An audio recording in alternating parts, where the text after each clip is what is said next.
ராமாயணம் கிஷ்கிந்தா காண்டம். ராமரும் லக்ஷ்மணனும் ரிச்சியமுக மலைக்கு வந்து சுக்ரீவனை தேடுறாங்க. இதனை கண்ட சுக்ரீவனின் ஒற்றர்கள் வில்லும் அம்பும் வைத்துக்கொண்டு இருவர் வனத்தில் யாரையோ தேடுகிறார்கள் என்று சுக்ரீவன் கிட்ட செய்தியை சொல்றாங்க. இதை கேட்ட சுக்ரீவனுக்கும் அவனது படைகளுக்கும் பயம் பிடித்து கொண்டது. ராஜ்யத்தில் இருந்து துரத்தப்பட்ட நாம் வாலியால் கண்டுபிடிக்க முடியாத மலை பிரதேசத்துல ஒளிந்து கொண்டு இருக்கோம்.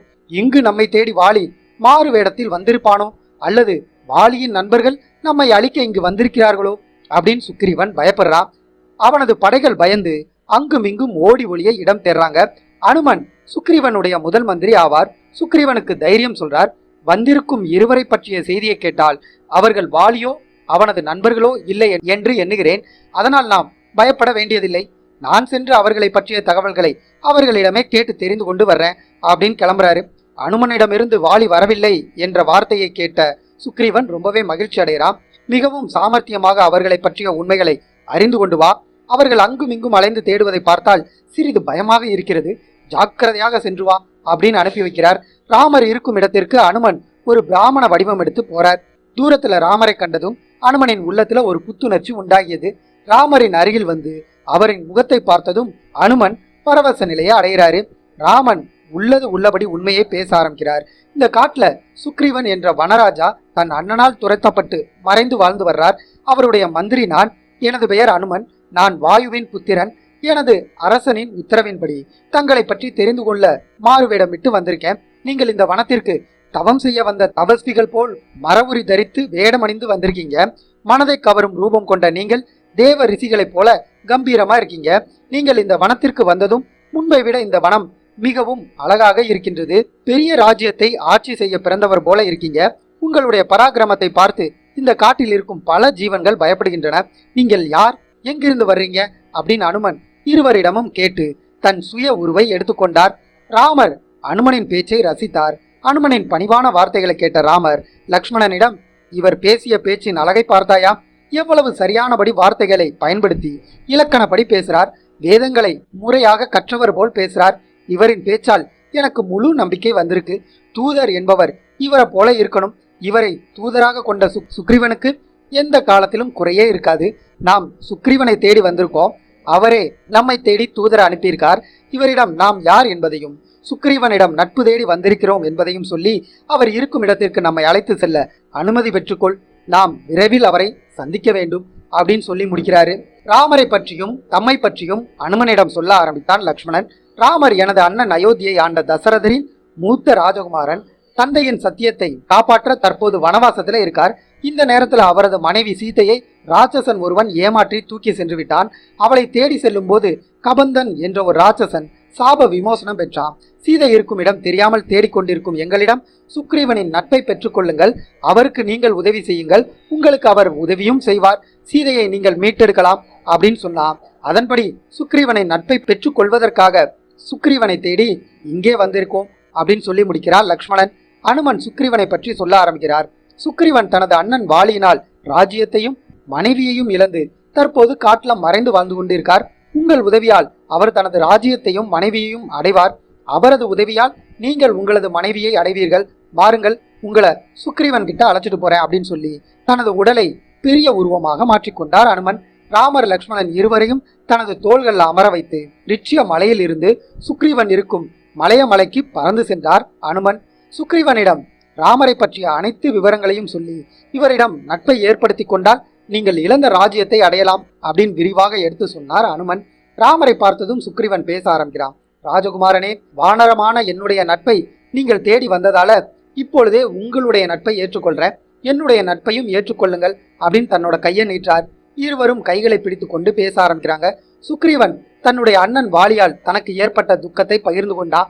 எனது அண்ணன் வாலியால் ராஜ்யத்தையும் இழந்து மனைவியையும் இழந்தே என்னை தாக்க வருவானே அப்படின்னு அவனுக்கு பயந்து இந்த காட்டுல அங்கும் இங்கும் திரிந்து ஒளிந்து கொண்டு காலத்தை கழிச்சிட்டு வர்றேன். நீங்கள் வாலியை கொன்று என் துக்கத்தை தீர்த்து எனக்கு ராஜ்யத்தையும் மனைவியையும் திரும்ப பெறும்படி செய்யுங்கள் அப்படின்னு சுக்ரீவன் சொல்றான். அதற்கு ராமர், அறம் தவறி உன்னுடைய மனைவியை தூக்கி சென்ற வாலியை கொள்வேன். இது நிச்சயம். என்னுடைய அம்புகள் வீண் போகாதவை. என் அம்புக்கு வாலி நிச்சயம் இரையாவான். இதில் சந்தேகமில்லை அப்படின்னு உறுதி கூறார். ராமர் கூறிய வார்த்தையை கேட்ட சுக்ரீவன், உங்களால் நான் இழந்தவைகள் அனைத்தையும் பெறுவேன் என்ற மகிழ்ச்சி அடைஞ்ச ராமர் சுக்ரீவனிடம் உறுதி கூறிய அதே நேரத்தில் வாலிக்கும் லங்கையில் இருக்கும் சீதைக்கும் ராவணனுக்கும் இடதுகண் துடித்தது. சீதைக்கு மங்களகரமாக துடித்தது. இதனை அறிந்த சீதை, ராமர் தம்மை தேட ஆரம்பித்து விட்டார், நம்மை ராட்சசன் தூக்கி வந்ததை அறிந்திருப்பார், நாம் இங்கிருப்பது அவருக்கு தெரிந்து விட்டது, விரைவில் நம்மை காப்பாற்ற வந்து விடுவார் அப்படின்னு ஆறுதல் அடைகிறார். ராவணனுக்கும் வாலிக்கும் இடதுகண் அபசகுணமா துடிக்குது. ராமரிடம் சுக்ரீவன் பேச ஆரம்பிக்கிறான். பெண் ஒருத்தியை ராட்சசன் ஆகாய மார்க்கமா தூக்கி செல்வதை பார்த்தோம். அவள் தன்னுடைய ஆபரணங்களை நாங்கள் இருக்கும் இடம் நோக்கி கீழே எறிந்தாள். அவள் ராமா லக்ஷ்மணா அப்படின்னு கதறிக்கொண்டே செல்வதை பார்த்தோம். அந்த ஆபரணங்கள் எங்களிடம் இருக்கு, தங்களின் மனைவி உடையதா என்று பார்த்து சொல்லுங்கள் அப்படின்னு சொல்றான். அதனை கேட்டதும் பரபரப்பு அடைந்தார் ராமர். சீக்கிரம் கொண்டு வாருங்கள் அந்த நகைகளை அப்படின்னு சொல்றாரு. துணியில் சுற்றி வைத்திருந்த நகைகளை சுக்ரீவன் கொடுத்தார். லக்ஷ்மணனிடம் ராமர், இப்பொழுது இந்த நகைகளை பார்க்கும் மனநிலையில நான் இல்ல, நீ இந்த துணிகளை பிரித்து நகைகளை பார் லக்ஷ்மணா அப்படின்னு சொல்றாரு. துணியை பிரித்து அதிலிருந்து சீதையின் கால் சிலம்பை எடுத்து ராமரிடம் காண்பித்த லக்ஷ்மணன், இது சீதை உடையதுதான் அப்படின்னு சொல்றான். நகைகளை பார்த்த ராமருக்கு அடக்க முடியாத கோபமும் துக்கமும் உண்டாகுது. சீதையை தூக்கி போன அந்த ராட்சசனுக்கு யமன் வீட்டு வாசல் காத்திருக்கு, அவனை அழிப்பேன், அவனுக்கு ஆதரவாக வந்தால் அவன் குலம் முழுவதையும் அழிப்பேன் அப்படின்னு கர்ஜனை செய்கிறாரு. ராமர் தனக்கு முதல்ல உதவி செய்து ராஜ்யத்தை அடைய செய்வார், பிறகு நாம் அவருக்கு உதவி செய்யலாம் அப்படின்னு எண்ணியிருந்த சுக்ரீவன் ராமரோட கோபத்தை பார்த்து ரொம்பவே கவலைப்படுறான். ராமர் முதல்ல நமக்கு உதவி செய்து நம்முடைய ராஜ்யத்தை மீட்டு கொடுப்பாரா, இல்லை சீதையை மீட்க அவருக்கு நாம் முதலில் உதவி செய்வதா, யார் யாருக்கு முதலில் உதவுவது அப்படின்னு குழப்பம் அடைகிறான். ராமருக்கு முதலில் உதவி செய்து சீதையை இருக்குமிடம் தேடி போக வேண்டுமானால் நாம் முதலில் மறைந்திருக்கும் இடத்தை விட்டு வெளியே வரணும். நாம் வெளியே வந்தது தெரிந்தால் வாலி நம்மை தாக்குவான், வாலியை எதிர்த்து போராட முடியாது.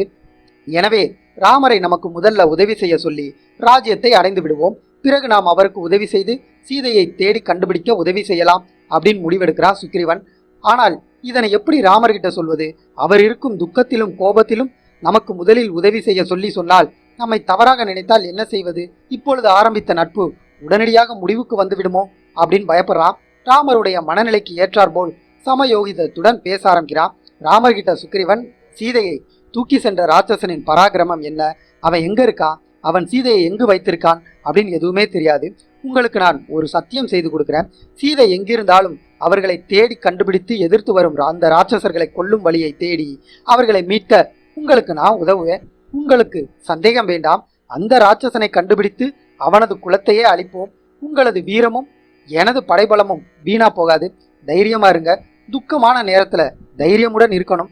துக்கத்திற்கு நாம் இரையானால் அது நம்மை இழுத்து கொண்டு போய் தோல்வியின் பள்ளத்துல விட்டுவிடும். உங்களைப் போல் மனைவியை இழந்து ராஜ்யத்தில் இருந்து அவமானப்படுத்தப்பட்டு துரத்தப்பட்டவன் நான்.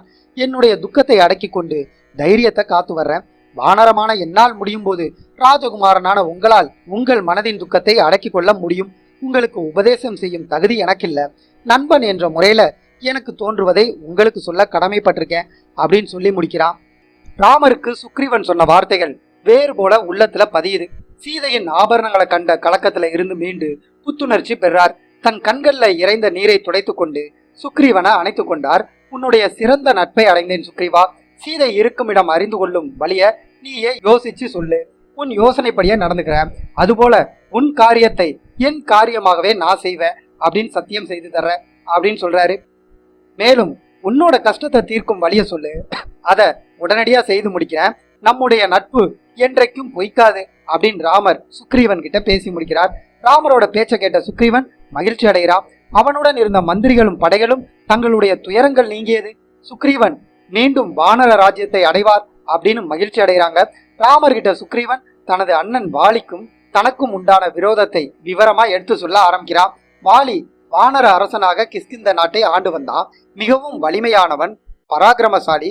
அவங்கிட்ட குறைவில்லாத அன்பும் பக்தியுடனும் யுவராஜாவாக இருந்து வந்த வாலிக்கும் மாயாவி என்ற அசுரனுக்கும் முன் விரோதம் நீண்ட நாட்களாக இருந்தது. ஒரு நாள் இரவுல மாயாவி கிஷ்கிந்தைக்கு வந்து வாலியை யுத்தத்துக்கு அழைத்தான். மாயாவியின் கர்ஜனையில கோபம் கொண்ட வாலி மாயாவியை எதிர்க்க அரண்மனையிலிருந்து போனான். நானும் அவருக்கு உதவியா போனேன். நாங்கள் இருவரும் வருவதை பார்த்த மாயாவி ஓட ஆரம்பிச்சான். நாங்கள் அவனை பின்தொடர்ந்து போனோம். காட்டில் இருந்த குகையில மாயாவி ஒளிந்து கொண்டான். நான் உள்ளே செல்ல முயற்சித்தேன். வாலி என்னை தடுத்து நிறுத்தி, நான் ஒருவனே அவனை கொல்லணும், நீ இங்கேயே இரு அப்படின்னு உத்தரவிட்டு என்னை குகைக்கு வெளியே நிறுத்திட்டு உள்ள போயிட்டான். குகைக்கு உள்ளே சென்றவன் பல நாட்களாகியும் வெளியே வரல. அண்ணனுக்கு என்ன நேர்ந்ததோ என்று வெளியே கவலையோட காத்திருந்தேன். ஒரு நாள் உள்ளே இருந்து பல அசுரர்களின் கத்தும் பெரும் குரல் கேட்டது. வாலியின் கதறல் சத்தமும் கேட்டது. அதன் கூடவே குகையில் இருந்து ரத்தமாக வெளியே வந்தது. அதனை கண்டதும் அசுரர்கள் பலர் சேர்ந்து வாலியை கொன்று விட்டார்கள் அப்படின்னு எனக்கு நானே தீர்மானித்துக் கொண்டேன். அண்ணனை கொன்ற அசுரர்களை பழி தீர்க்கணும் அப்படின்னு முடிவு செய்தேன். அதன்படி அசுரர்கள் குகைக்குள்ளேயே கிடந்து தவிக்கட்டும் அப்படின்னு ஒரு பெரிய பாறையை வைத்து குகையை மூடிட்டு அரண்மனைக்கு கவலையோட திரும்பினேன். வாலி இறந்து விட்டான் என்ற செய்தியை யார்கிட்டையும் சொல்லாம ராஜகாரியங்களை பார்த்து வந்தேன். வாலி எங்கே என்று மந்திரிகள் முதல் அவரது மனைவி வரை எல்லாரும் என்ன தொந்தரவு செய்து வாலி இறந்த செய்தியை கேட்டு தெரிந்து கொண்டார்கள். கிஷ்கிந்தை நாட்டுல அரசன் இல்லாம இருக்கக்கூடாது என்று சொல்லி அனைவரும் என்ன வற்புறுத்தி அரசனா பட்டாபிஷேகம் செஞ்சு வச்சாங்க. குகைக்குள்ள பல நாட்களாக நடந்த சண்டையில மாயாவியும் அவனது அசுர கூட்டத்தையும் அழைத்து விட்டு குகை வாயிலுக்கு வாலி திரும்பி வந்தான். சுக்ரீவா சுக்ரீவா அப்படின்னு கூப்பிட்டான். நான் அங்கில்லாதபடியால அவரது குரல் எனக்கு கேட்கல. தனது வலிமையினால குகை பாறையை உடைத்து விட்டு அரண்மனைக்கு திரும்பி வந்தான். நான் அரசனாக இருப்பதை பார்த்து கோபம் அடைந்த வாலி என்ன திட்ட ஆரம்பிச்சான். நான் நடந்தவைகள் அனைத்தையும் அப்படியே வாலிகிட்ட சொன்னேன். இந்த ராஜ்யம் உங்களுடையது, அதனை பெற்றுக்கொண்டு அரசனாக முடிசூட்டி கொள்ளுங்கள் அப்படின்னு சொல்லி உங்களிடம் எப்பொழுதும் போலவே உங்களுக்கு அடிபணிந்து நடந்து கொள்வேன் அப்படின்னு அவர் காலில் விழுந்தேன். வாலி நான் சொல்வதை நம்பாம ராஜ்யத்திற்காக கொல்ல முயற்சி செய்தேன் அப்படின்னு என் மீது பழி சுமத்தினா. அடுத்த முறை எங்காவது பார்த்தால் கொன்று விடுவேன் அப்படின்னு சொல்லி நாட்டை விட்டு துரத்தி விட்டுட்டா. அணிந்திருந்த உடைகளுடன் அவமானப்பட்டு மனைவியை இழந்து அங்கிருந்து வெளியேறி இங்கு ஒளிந்து வாழ்ந்து கொண்டே இருக்கேன். என் மீது நம்பிக்கை உள்ள சில வானரங்கள் மட்டுமே என்னோட சேர்ந்து வந்திருக்காங்க. உண்மையை அறியாமல் எனக்கு அக்கிரமங்கள் செய்த வாலியை வதம் செய்து என்னை காப்பாற்றுங்கள் அப்படின்னு பேசி முடிக்கிறார் சுக்ரீவன். அனைத்தையும் கேட்ட ராமர், என் அம்பு வாலியின் உடலை துளைக்கும், உனக்கு நான் தந்த உறுதிமொழியை நிறைவேற்றுவேன், கவலைப்படாத, விரைவில் ராஜ்யத்தையும் உனது மனைவியையும் அடைவாய் அப்படின்னு சொல்றாரு. ராமரோட வார்த்தைகளால மகிழ்ச்சி அடைந்த சுக்ரீவனுக்கு ராமரின் வீரத்தின் மீது சந்தேகம் வந்தது. ராமரோட பராக்கிரமத்தை கொண்டு வாலியை வெல்ல முடியுமா? ஆகாத காரியமாக தோன்றுகிறதே. வாலியின் தேகமும் இரும்பை போன்றது, அவனை எப்படி ராமர் அளிப்பார்? இவரை விட்டாலும் இப்பொழுது வேறு வழி இல்லை, என்ன செய்யலாம் அப்படின்னு யோசித்தவன் ராமரை பரிசித்து பார்க்கலாம் அப்படிங்கிற முடிவுக்கு வர்றா. ராமரிடம் எப்படி இதை கேட்பது அப்படின்னு யோசித்தவாறு சம யோசனையோட ராமர்கிட்ட மெதுவா பேச ஆரம்பிக்கிறா. தாங்கள் சொன்ன வார்த்தைகள் என் துக்கத்தை போக்கி மிகுந்த மகிழ்ச்சி அளிக்குது. உங்களுடைய பராக்கிரமத்தை நான் அறிவேன். உங்களால் விடப்படும் அம்பு 3 லோகங்களையும் அழிக்கும். வாலியின் பராக்கிரமத்தை பற்றி உங்களிடம் சொல்ல வேண்டியது என்னோட கடமை. ஒரு காலத்துல எருமை வடிவம் பெற்ற துந்துபி என்ற அரக்கன் தவம் செய்து தான் பெற்ற வரத்தினால் 1000 யானைகளின் பலத்தை அடைந்தான். பெற்ற வரத்தை எப்படி பயன்படுத்துவதுன்னு தெரியாம கடல் ராஜனிடம் சென்று சண்டைக்கு அழைத்தான். கடல் ராஜனும், உனக்கு சமமான எதிரியோட சண்டை போடணும், என்னிடம் அல்ல, உனக்கு சமமான எதிரி வடக்கே ஹீமவான் என்ற இமயமலை இருக்கு, அதனுடன் சண்டையிட்டு உனது வீரத்தை காட்டு அப்படின்னு அனுப்பிச்சு வச்சார். இமயமலை வந்த துந்துபி அங்கிருந்த மலைகளை உடைத்து பாறைகளை கும்பால் தள்ளி அட்டகாசம் செய்கிறான். அதனை பார்த்த ஹீமவான் தன் கோபத்தை அடக்கி கொண்டு, நீ ஏன் என்னுடன் சண்டைக்கு நிற்கிறார்? யுத்தத்துல எனக்கு பயிற்சி கிடையாது. முனிவர்களுக்கும் ரிஷிகளுக்கும் சாதுகளுக்கும் இடம் கொடுத்து அவர்களுடன் காலம் கழித்து வர்ற உனக்கு சமமான எதிரியுடன் சண்டையிடு. அப்படியானால் எனக்கு சமமான எதிரி யார் என்று இப்போதே கூறு, சண்டையிட்டு அவனை வெற்றி கொள்ளணும் அப்படின்னு மூர்க்கமா கத்துறான் அசுரன். இதை கேட்ட ஹீமவான், தெற்கே வாலி என்ற வானரராஜன் இருக்கான், அவன்தான் உனது பலத்துக்கு சமமான வீரன், அவனை யுத்தத்திற்கு அழைத்து சண்டையிடு, வெற்றி பெற்று உன் பராக்கிரமத்தை காட்டு அப்படின்னு சொல்றான். ஹீமவான் சொன்ன வார்த்தைகளை கேட்ட துந்துபி வாலியுடன் சண்டையிட கிஷ்கிந்தைக்கு வந்தான். மரங்களை தள்ளியும் அரண்மனை கோட்டையை இடித்தும், வானரத்தின் அரசனே வாலியை வெளியே வா, என் கூட யுத்தம் செய் அப்படின்னு வாலிய சண்டை அழைத்து கர்ஜனை செய்கிறான். அந்த புறத்துல உற்சாகமாக பானம் அருந்தி கொண்டிருந்த வாலி வெளியே வந்து, துந்துபியுடன் உயிரோடு இருக்க உனக்கு ஆசை இருந்தா ஓடி போயிடு அப்படின்னு எச்சரிக்கிறா. வாலி அலட்சியமா பேசியதை கேட்ட துந்துபி கோபமா, உனக்கு வீரியம் இருந்தா ஏன் கூட யுத்தம் செய்ய, வீண் வாதம் வேண்டாம், நீ இப்பொழுது அந்த புறத்துல இருந்து வந்திருக்க, உற்சாக பானம் அருந்தி களைப்பா இருக்க, களைப்பா இருப்பவன் கூட சண்டையிடுவது பாவம், காலை வரை உனக்காக காத்திருக்கேன், உன்னுடைய களைப்பை விட்டு புத்துணர்ச்சி அடைந்ததும் வா, சண்டை போடுவோம் அப்படின்னு துந்துபி சொல்றான். வாலி துந்துபியின் வார்த்தைகளை கேட்டு சிரித்தா.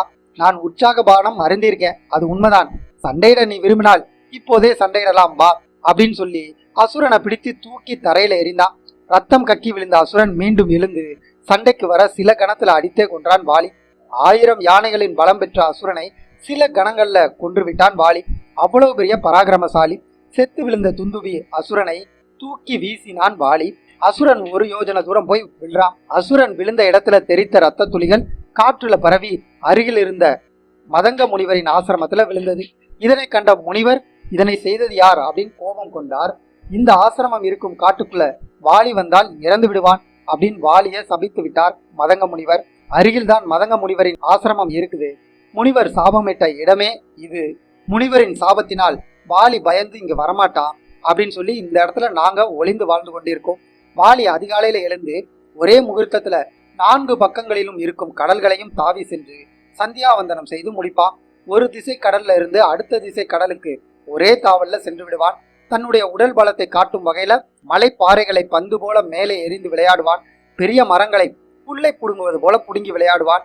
இங்கிருக்கும் ஆச்சா மரங்களை பாருங்கள், எவ்வளவு பெரிதா இருக்கு.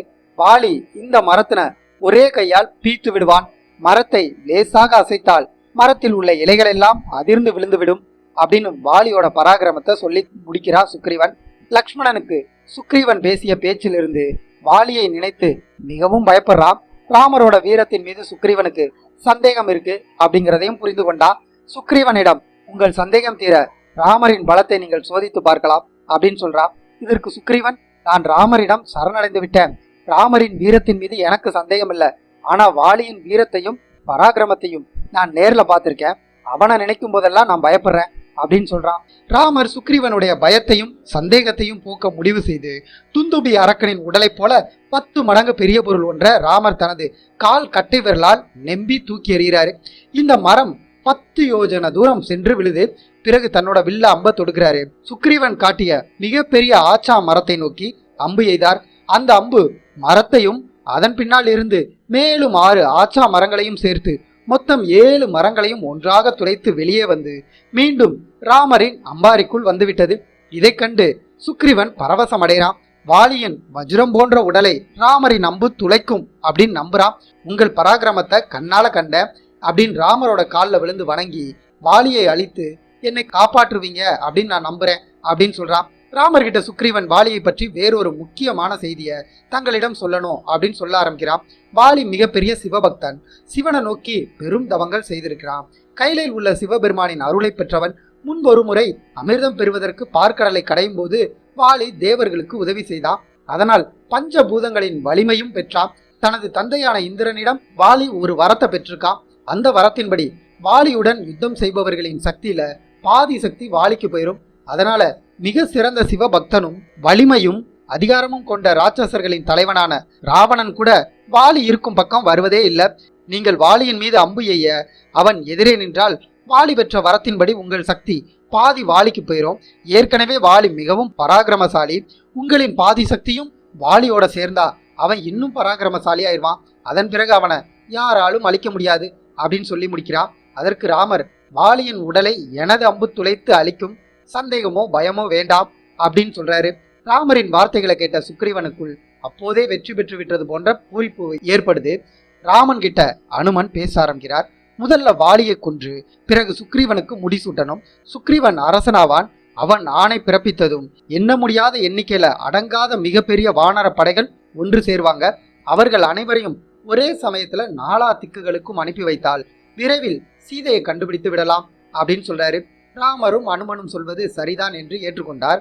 அனுமன் தன் துணை அமைச்சர்களான தாரன், நீலன், நலன் ஆகியோரோடு ராமருக்கு வழிகாட்ட அனைவரும் வாலியின் இருப்பிடத்தை நோக்கி போறாங்க. கிஷ்கிந்தை காட்டுப்பகுதிக்கு வந்ததும், நான் இப்பொழுது என்ன செய்ய வேண்டும் என்று சொல்லுங்கள் அப்படின்னு சுக்ரீவன் ராமனை நோக்கி கேட்கிறான். நீ வாலியை யுத்தத்திற்கு கூப்பிடு. நீங்கள் இருவரும் போர் செய்யும் போது மறைவிடத்தில் இருந்து அம்பு ஒன்றினால் வாலியை கொள்வேன் அப்படின்னு ராமர் கூறினார். சுக்ரீவன் தனது பயத்தை நீக்கி ஒரு உயரமான இடத்துல இருந்து வாலிய போருக்கு வருமாறு கூவி அழைக்கிறான். ராமர் ஒரு மரத்திற்கு பின்பு மறைந்து நின்று கொண்டார். சுக்ரீவன், வாலி வெளியே வா அப்படின்னு கர்ஜனை செய்யறான். அதை கேட்ட வாலி பெரும் கோபத்துடன் அரண்மனையை விட்டு வெளியே வர்றான். இருவருக்கும் இடையே பயங்கரமா சண்டை நடக்குது. சண்டை ஆரம்பித்ததும் இருவர்ல யார் சுக்ரீவன் யார் வாலி என்று ராமரால கண்டுபிடிக்க முடியல. இருவரும் ஒரே வானர வடிவத்துல ஒரே விதமான உடைகளையும் ஆபரணங்களையும் அணிந்து ஒரே விதமான பராக்கிரமத்தை வெளிப்படுத்தும் வகையில சண்டை போட்டு கொண்டு இருந்தாங்க. 2 பேர்ல யார் வாலி அப்படின்னு தெரியாம ராமரால் கொல்ல முடியல. ராமர் திகைத்து நிற்கிறார். சுக்ரீவன் அடிபட்டு தன் உயிர் போகும் தருவாயில ராமர் ஒன்றும் செய்யலையே அப்படின்னு ஏமாற்றம் அடைகிறான். மதங்க முனிவர் வாளி நுழைந்தால் இறந்து விடுவான் அப்படின்னு சாபமிட்ட ரிச்சியமுக காட்டுக்குள் ஒரே ஓட்டமா ஓடுறான் சுக்ரீவன். அதனை கண்ட வாளி சுக்ரீவனை விட்டுவிட்டு தன் கோட்டைக்கு திரும்ப போறான். ராமர் லக்ஷ்மணன் இருவரும் மிகவும் அடிபட்டு துக்கத்தில் இருந்த சுக்ரீவன் கிட்ட போறாங்க. ராமர் வாலியை கொல்வேன் என்று சொல்ல தவறவிட்டார் அப்படின்னு ராமர் மீது கோபத்துல தரையை பார்த்து கொண்டே பேசுறான். தங்களால் வாலியை கொல்ல முடியாது என்றால் என்கிட்ட முன்னாடியே சொல்லியிருக்கலாம். நான் வாலியுடன் சண்டைக்கு போயிருக்க மாட்டேன். நான் உங்களை நம்பி சென்ற இடத்துல இப்பொழுது என் உடல் முழுக்க காயங்களோட உயிர் தப்பி வந்திருக்கேன். ஏன் இப்படி செஞ்சீங்க அப்படின்னு கேட்குறான். ராமர் சுக்ரீவன் கிட்ட என்ன கோபிக்க வேண்டாம், நான் சொல்வதை சிறிது அமைதியா கேள். நான் அன்பை வாலியின் மீது விடாததற்கு காரணம் சொல்றேன். நீங்களும் வாலியும் உயரம், உடல் பருமன், ஆடைகள், அணிகலன்கள், நடை, உடை அனைத்திலும் ஒரே மாதிரி இருக்கீங்க. சண்டை ஆரம்பித்து விட்ட பிறகு யார் சுக்ரீவன் யார் வாலி என்று என்னால கண்டுபிடிக்கவே முடியல. நான் திகைத்து நின்னேன். சிறிதும் வித்தியாசம் இல்லாமல் ஒரே மாதிரி இருக்கீங்க. என்னால எதுவும் செய்ய முடியாமல் திகைச்சு நின்ன. வாலி இவன்தான் என்று எனக்கு உறுதியா தெரியாம சந்தேகத்தின் அடிப்படையில் அம்பெய்து அது உங்களை கொன்றுவிட்டால் நான் என்ன செய்வது அப்படின்னு அமைதியா இருந்தேன். மீண்டும் வாலியை சண்டைக்கு அலையுங்க. உங்கள் இருவரில் யார் வாலி என்று நான் தெரிந்து கொள்ள இப்பொழுது மாற்று ஏற்பாடு செய்து விடுவோம். எளிதில் வாலியை கண்டுபிடித்து நிச்சயமா கொள்வேன் அப்படின்னு ராமர் சொல்றார். ராமர் லக்ஷ்மணன் கிட்ட அழகிய பூக்கள் நிறைந்த கொடியை கொண்டு வந்து சுக்ரீவனிடம் கொடுத்து, சுக்ரீவன் அதை அணிந்து கொண்டு சண்டை போடட்டும். அதை வைத்து யார் வாலி என்று எளிதில் கண்டுபிடித்துக் கொள்வேன். இன்று வாலி மரணித்து பூமியில் விழுவதை நீ பாப்ப அப்படின்னு சுக்ரீவன் கிட்ட சொல்றாரு. சுக்ரீவன் சமாதானம் அடைந்து மறுபடியும் உற்சாகம் அடைகிறான். லக்ஷ்மணன் பூங்கொடிய சுக்ரீவன் கழுத்துல மாலையா போடுறான். கிஷ்கிந்தைக்கு மீண்டும் போறான். ராம லக்ஷ்மணன் பின்னாடியே போறாங்க. வாலியை மீண்டும் அரை கூவி அழைக்கிறான் சுக்ரீவன். ராமரும் லக்ஷ்மணனும் ஒரு மரத்திற்கு பின்னால் நின்று கொண்டாங்க. அப்பொழுது லக்ஷ்மணன் ராமர் கிட்ட பேச ஆரம்பிக்கிறான். சுக்ரீவன் நம்ப தகுந்தவன் போல தெரியவில்லை. தன் அண்ணனையே கொல்வதற்கு நம்மை அவன் துணை தேடுறான். அது துரோகம் அல்லவா? அவனை நம்புவது மண்குதிரையை நம்பி நட்டாற்றை கடப்பது போல இருக்கும் அப்படின்னு சொல்றான். ராமர் லக்ஷ்மணனிடம் தம்பியர்கள் அனைவரும் பரதனாக முடியாது. சுக்ரீவன் கிட்ட ஒரு சில குறைகளை அவனிடம் தேடினால் இருக்கலாம். அவன் எப்படிப்பட்டவன் என்று ஆராய்ச்சி நமக்கு முக்கியமில்லை. யார் பக்கம் நியாயம் இருக்கிறது என்பதை வைத்துதான் ஒரு காரியத்துல இறங்கணும். வாலி சுக்ரீவனிடம் இருந்து அவனுக்குரிய ஆட்சியை எடுத்துக்கொண்டா, அதுல தப்பில்லை. சுக்ரீவன் மனைவியை வாலி ஏன் கைப்பற்ற வேண்டும்? எந்த தவறும் செய்யாத தம்பியை சரிவர விசாரிக்காமல் உண்மை என்று அறியாமல் ஏன் விரட்டி அடிக்கணும்? வாலி தவறு செய்திருக்கான், அவனை அழிப்பது அறம்தான் அப்படின்னு சொல்லி தெளிவுபடுத்துறார் ராமர். ராமர் மரத்திற்கு பின்பு நிற்பதை பார்த்து கொண்ட சுக்ரீவன் வாலி வெளியே வா அப்படின்னு கத்த ஆரம்பிக்கிறான். சுக்ரீவனின் அறக்கூவலை கேட்ட வாலி வியந்தான். சண்டைக்கு பயந்து ஓடியவன் இப்பொழுது திரும்ப வழிய வந்து அழைக்கிறானே அப்படின்னு வாலிக்கு வியப்பை அளித்தது. இன்று சுக்ரீவனை அழித்தே விட வேண்டும் அப்படிங்கிற கோபத்துல கிளம்புறான். வாலியின் மனைவி தாரை அவன் போருக்கு செல்வதை தடுக்கிறா. எனக்கு ஏதோ அபசகுணமா தெரியுது. தாங்கள் சண்டைக்கு செல்வது எனக்கு பயமா இருக்கு. அடிபட்டு அவமானப்பட்டு உயிருக்கு பயந்து ஓடி போன சுக்ரீவன் மீண்டும் தைரியத்தோட தங்களுடன் சண்டையிட வந்திருக்கான். அவனது பேச்சையும் கர்ஜனையையும் பார்த்தால் ஏதோ அபாயமும் சூழ்ச்சியும் இருப்பது போல எனக்கு தெரியுது. அவருக்கு துணையா யாரையாவது அழைத்து வந்திருக்கலாம் அப்படின்னு நினைக்கிறேன். இன்னைக்கு போக வேண்டாம், நாளைக்கு காலையில ஆலோசனை செய்து யோசித்து முடிவு செய்யலாம். அதன் பிறகு எதிரியுடன் சண்டை போடலாம் அப்படின்னு கூறி தடுக்கிறா. தாரையின் பேச்சு வாலிக்கு பிடிக்கல. சண்டைக்கு கிளம்புவதிலே மும்மரமா இருந்தா. தாரை கண்ணீர் வடிக்கிறா. நமது ஒற்றர்கள் நமது மகன் அங்கதனிடம் சில தகவல்களை சொல்லியிருக்காங்க. அவன் எனக்கு சொன்னா, அவர்கள் சொன்னதை அப்படியே தங்களிடம் சொல்றேன், தயவு செய்து கேளுங்க அப்படின்னு சொல்றா. ராமர் என்பவரும் அவரது தம்பி லக்ஷ்மணனும் அயோத்தியிலிருந்து வந்திருக்காங்க. மகாவீரனான அந்த மூத்த ராஜகுமாரனை சத்தியவானாகவும் தர்மவானாகவும் எல்லோரும் மதிக்கிறாங்க. அவருடைய நட்பை சுக்ரீவன் இப்பொழுது பெற்றிருக்கான். இதனால அவனது தைரியமும் பலமும் அதிகரிச்சிருக்கு. அவர்கள் வெற்றி பெறுவதற்கு ஏதேனும் சூழ்ச்சி செய்யக்கூடும். நான் பிதற்றுகிறேன் அப்படின்னு நினைக்க வேணாம். நமது மகன் அங்கதன் இருக்கான். அவனுடைய நலனை கருதி கொள்ளுங்க. அவனுக்காகவும் எனக்காகவும் நீங்கள் இருக்கணும். தயவு செய்து போகாதீங்க அப்படின்னு சொல்லி கண்ணீர் வடிக்கிறார். மேலும் உங்கள் தம்பியும் நல்லவன் தானே, அவனை ஏன் விரோதிக்க வேணும்? உங்களிடம் பக்தியுடன் தானே இருந்தான். அவரை விட நெருக்கமான உறவினர் என்று சொல்ல நமக்கு யாரும் இல்லை. அவர்கிட்ட உள்ள விரோதத்தை மறந்துட்டு பாசத்தை காட்டுங்க. அவரிடம் ஒன்றாக இருப்பதே நமக்கு நலம். அவரை அழைத்து பழையபடி இளவரசு பட்டம் கட்டிவிடுங்கள். என் பேச்சை கேளுங்கள், புறக்கணிக்காதீங்க அப்படின்னு வாலியை தடுக்கிறா தாரை. வாலி தாரை கிட்ட பேச ஆரம்பிக்கிறான். ராமர் பற்றிய செய்தியை ஒற்றர்களிடம் நானும் கேட்டு அறிந்தேன். நீ கவலைப்பட வேண்டாம். அவர் தர்மம் அறிந்தவர். அவர் அநியாய காரியத்துல இறங்க மாட்டார். ராமருக்கு ஒரு குற்றமும் செய்யாத என்னை ஏன் அவர் கொல்ல போறார்? எதிரி ஒருவன் சண்டைக்கு என்ன அழைக்கும் போது நான் எப்படி செல்லாம சும்மா இருக்க முடியும்?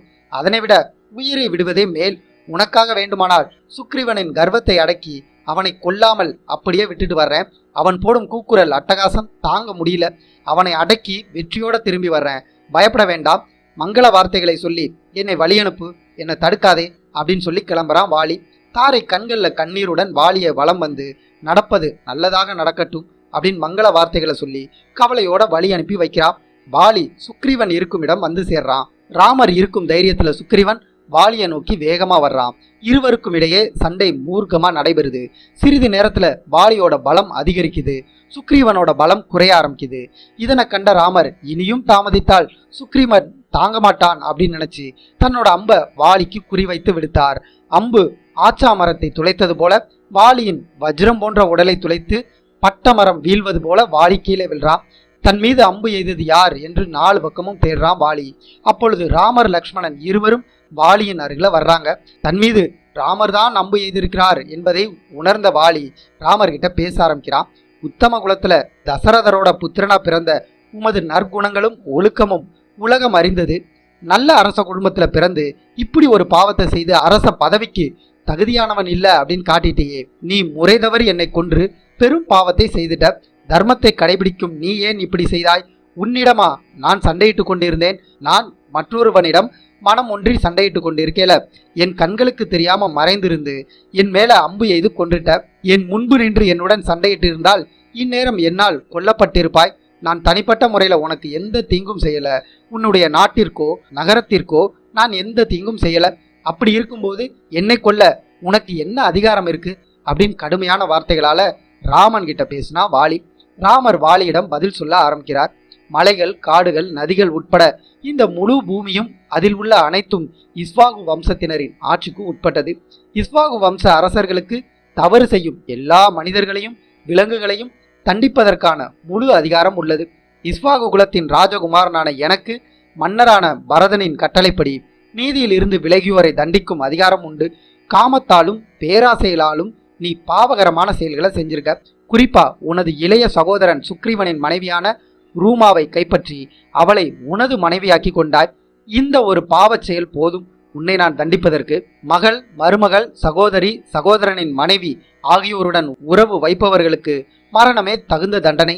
ஒரு அரசன் பாவம் செய்தவனை கொல்லவில்லை என்றால் அந்த பாவம் அரசனுக்கே வந்து சேரும். எனவே உன்னை கொன்றேன். ஆனால் ஏன் மறைந்திருந்து கொன்றேன் என்பதற்கான காரணத்தையும் கேட்டுக்கொள் அப்படின்னு ராமர் சொல்றாரு. இந்திரன் உனக்கு கொடுத்த வரத்தை காக்கவும் இந்திரனின் வரத்தின் மதிப்பை குறைத்து விட வேண்டாம் என்பதற்காகவும் உன் மீது மறைந்திருந்து அன்பு எய்தேன். இதுல தவறு ஒன்றும் இல்லை. மேலும் சத்திரியர்கள் வேட்டையாடும் போது கவனமின்றி இருக்கும் மிருகங்களை மறைவான இடத்தில் இருந்து அம்புகளால் தாக்குவது உண்டு. நீ ஒரு வானரம் என்பதால் மறைந்திருந்து முன் அறிவிப்பின்றி உன்னை தாக்கியதில் எந்த தவறும் இல்லை. எனது மனைவியை தேடுவதற்கு ஒரு மன்னனோட உதவி தேவைப்பட்டது.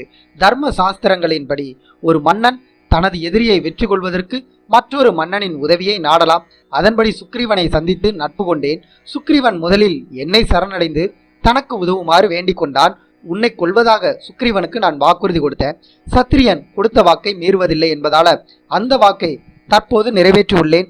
உன்னை அழிக்க உனது முன்னால் வரும்போது நீயும் என்னை சரணடைந்து அடைக்கலம் கொடு என்று கேட்டால் அப்பொழுது என்னால் ஒன்றும் செய்ய முடியாது. சுக்ரீவனுக்கு கொடுத்த வாக்கை மீறியவனாவேன். அதை தவிர்ப்பதற்காகவும் சுக்ரீவனுக்கு கொடுத்த வாக்கை காப்பாற்றுவதற்காகவும் மறைந்திருந்து அம்பு செலுத்த வேண்டியிருந்தது அப்படின்னு சொல்லி முடித்தார் ராமர். ராமரிடம் வாலி, ஒழுக்கம் என்பது மனிதர்களுக்கு விதிக்கப்பட்ட வரைமுறைகள். நாங்கள் விலங்குகள். விலங்குகளுக்குள் கணவன் மனைவி என்ற உரிமை கொண்டாட முடியாது. ஒருவனுக்கு ஒருத்தி என்ற கட்டுப்பாட்டுக்கு இங்கே இடமில்லை. நாங்கள் விரும்பியவாறு வாழலாம் என்பது எங்களுக்குள்ள உரிமை. வல்லவன் எதையும் செய்யலாம்.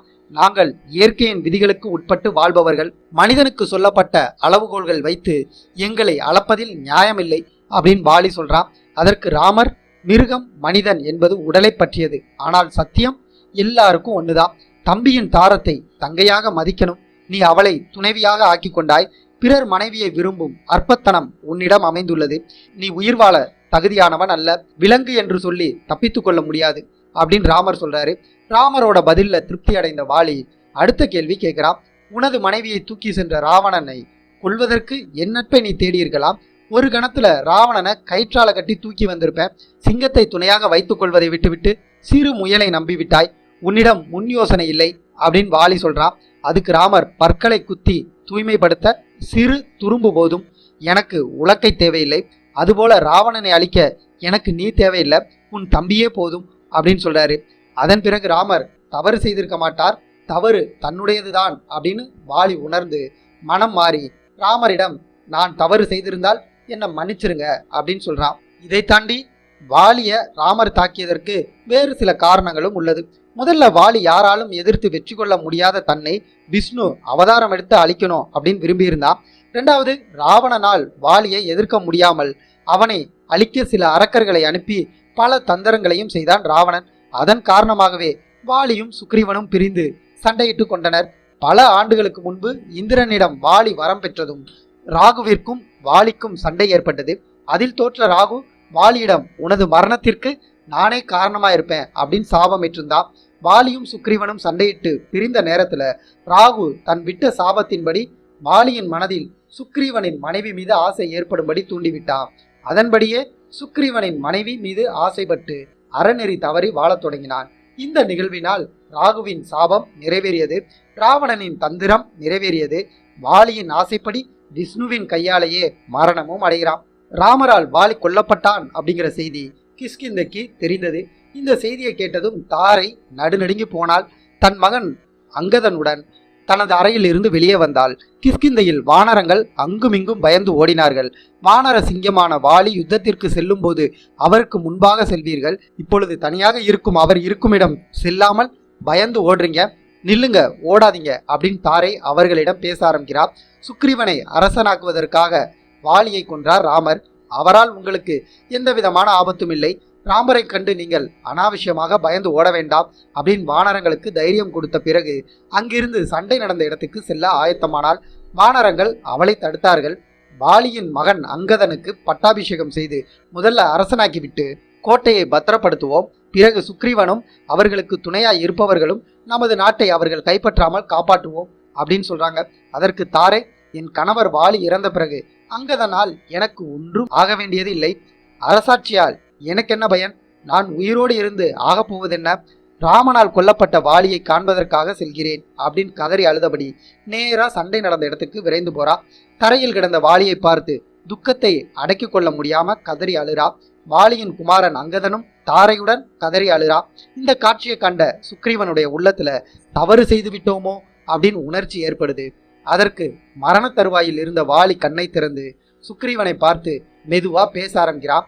ராமருக்கு நீ வாக்களித்தபடி அவருக்கு தேவையானதை செய்து முடிக்கணும், அலட்சியமா இருந்துராத, நீ கொடுத்த வாக்கை நிறைவேற்றாமல் போனால் அதனால் உனக்கு பெரும் பாவம் வந்து சேரும், ராமரால் நீ கொல்லப்படுவாய், ஞாபகம் வைத்துக்கொள். சுக்ரீவா, நாம் இருவரும் ஒன்றாக இருந்து சந்தோஷமா இந்த ராஜ்யத்தை ஆண்டு அனுபவித்திருக்கோம். ஒரே நேரத்துல நாம் இருவரும் சுகமாக இருக்க வேண்டும் என்று விதி நிர்ணயிக்கவில்லை அப்படின்னு நினைக்கிறேன். தீர விசாரிக்காமல் இருந்த என்னுடைய தவறே அதிகமா இருக்கு. முற்பிறவில செய்த வினைகள் விளைவாக இப்பிறவில பல செயல்கள் செய்ய வைக்கிறது. நானும் அதற்கு விதிவிலக்கல்ல. இப்பொழுது அதை பற்றி பேசி பயனில்லை. நான் மேல் உலகம் செல்ல போறேன். இந்த கிஷ்கிந்தைக்கு நீயே அரசனாகி இந்த ராஜ்யத்தை ஆள்வாய். எனது உயிரை விட மேலான மகன் அங்கதனை உன்னிடம் ஒப்படைக்கிறேன். அவன் உன்னை போன்ற வீரன். யுத்தம் என்று வந்தால் உனக்கு முன்பாக போர்க்களத்துக்கு வந்து நிற்பான். எனக்கு பதிலா நீ அவனுக்கு தந்தையாக இருந்து அவனை அன்போடு பார்த்து கொள்ளணும்னு உன்கிட்ட கேட்டுக்கிற. அடுத்து என் மனைவி தாரை மிகுந்த அறிவாளி, சூட்சமமான பல விஷயங்களை முன்பே அறியும் சக்தி பெற்றவள். அவள் இவ்விதம் நடக்கும் என்று ஒன்றை கூறினால் அது அப்படியே நடக்கும், இதுல சந்தேகம் இல்லை. எனவே அவளுடைய யோசனையை எந்த விஷயத்திலையும் தட்டாதே அப்படின்னு சுக்ரீவன் கிட்ட சொல்லி முடிக்கிறான். அங்கதனிடம் வாலி பேச ஆரம்பிக்கிறான். இந்த நாட்டின் அரசனாகிய சுக்ரீவனிடம் நீ மரியாதையாகவும் பணிவுடனும் உள் அன்புடனும் நடந்து கொள் அப்படின்ட்டு அங்கதனுக்கு பல புத்திமதிகளை சொல்லி முடிக்கிறான். வாலி ராமர்கிட்ட பேச ஆரம்பிக்கிறான். தங்களிடம் 2 வரங்கள் கேட்கிறேன், தாங்கள் கொடுக்க வேண்டும். முதலாவது, என் தம்பி சுக்ரீவன் சில நேரங்கள்ல மதி மயக்கத்துல மறந்து உங்களுக்கு கொடுத்த வாக்கை நிறைவேற்றாம தவறக்கூடும். அதை பெரிதா எடுத்துக்கொள்ளாம அவனை மன்னிச்சிருங்க. கோபத்துல என் மீது செலுத்திய அம்பை அவன் மீது செலுத்த வேண்டாம், அதை தாங்கும் ஆற்றல் அவனுக்கு இல்ல. சுக்ரீவனை உங்கள் தம்பி லக்ஷ்மணனை போல ஏற்றுக்கொள்ளணும், பாசமும் பரிவும் காட்டுங்க. இரண்டாவது, என் அனுமனை உங்கள் வில்லை போல வலிமையுள்ள துணைவனாய் ஏற்றுக்கொள்ளுங்க. இவர்கள் துணையோடு சீதையை தேடி அடையுங்கள் அப்படின்னு ராமரிடம் சொல்லி முடித்தான் வாலி. ராமரின் மதிப்பில் வாலி மிக உயர்ந்து நிற்கிறான். ராமர் தனது உடைவாளை அங்கதன் கிட்ட கொடுத்து அவனை பெருமைப்படுத்துறாரு. வாலியிடம், நீ செய்த பாவத்திற்கு தண்டனையை அனுபவித்து விட்டாய், தற்போது எல்லா பாவங்களிலும் இருந்து விடுபட்டு விட்டாய் அப்படின்னு ராமர் உறுதியளிக்கிறாரு. அனுமன் அழுது கொண்டிருந்த தாரைக்கு ஆறுதல் சொல்றாரு. வாலி நிச்சயமாக நல்ல மேலுலகம் அடைவார், ஆகையால வாலியை பற்றி கவலை கொள்ள தேவையில்லை. வாலிக்கு சரியானபடி காரியங்களை செய்துவிட்டு அங்கதனுக்கு பட்டாபிஷேகம் செய்வோம், அதனை கண்டு மகிழ்வோம். அங்கதனுக்கு புத்தி கூறி வளர்க்க வேண்டிய கடமை தங்களுக்கு இருக்கு, கவலையை விட்டு சிறிது சாந்தமா இருங்க அப்படின்னு சொல்றாரு. அதற்கு தாரை, இனி இவ்வுலகத்துல எனக்கு வேண்டியது ஒன்றுமே இல்லை. சுக்ரீவன் தனது மகனைப் போலவே அங்கதனை பார்த்து கொள்வான். 1000 அங்கதன் வந்தாலும் அது வாலிக்கு சமமாக இருக்காது. நான் வாலியுடன் மேல் உலகம் செல்றேன் அப்படின்னு அழுது கொண்டே இருக்கா. வாலியை கொன்ற ராமனின் மேல் எந்த கோபத்திற்கான அறிகுறியும் தன் முகத்தில் இல்லாம ராமரை நோக்கி சென்றாள் தாரை. ராமரிடம் தாரை பேச ஆரம்பிக்கிறார். தாங்கள் யாராலும் அறிந்து கொள்ள முடியாத தன்மையை உடையவர், முக்காலமும் அறிந்தவர், உயர்ந்த தர்மங்களை கடைபிடிப்பவர், பூமியைப் போல் பொறுமை மிக்கவர், மனித உடலுக்கான இயல்பான பண்புகளை ஒதுக்கி தள்ளி வைத்துவிட்டு தெய்வீகமான பண்புகளுடன் இருக்கீங்க. மேலுலகம் சென்ற வாலி அங்கு என்னை தேடி அலைவார். நான் இல்லாம அவரால் இருக்க முடியாது. மனைவியை பிரிந்த ஒருவர் எவ்வளவு மனவேதனையுடன் இருப்பார் என்று உங்களுக்கு தெரியும். எந்த அம்பினால் வாலியை கொன்றீர்களோ அதே அம்பினால் என்னையும் கொன்றுவிடுங்கள். அவர் இருக்குமிடம் நானும் போறேன். நாங்கள் இருவரும் மேலுலகத்தில் மகிழ்ச்சியோட இருப்போம். உத்தமமான தாங்கள் எப்படி ஒரு பெண்ணை கொல்வது? இது மாபெரும் பாவம் அப்படின்னு யோசிக்காதீங்க. இங்கு பாவத்திற்கு இடமில்லை. என்னை கொன்றால் அதற்கான பாவம் தங்களை வந்து சேராது. உலகத்து ஞானிகளின் கருத்துப்படி கணவனிடம் மனைவியை கொடுக்கும் பெண் தானத்தை விட உயர்ந்த தானம் வேறு எதுவும் இல்லை. தாங்களும் அந்த அறநெறிப்படி மேலுலகம் செல்லும் என் கணவரிடம் என்னை கொடுத்து விடுங்கள். இப்படி தானம் செய்வதனால் தங்களுக்கு எந்த பாவமும் வராது. வாலி இல்லாம இந்த உலகத்துல என்னால உயிர் வாழ முடியாது. சில நாட்கள்ல நான் இறந்துருவேன்.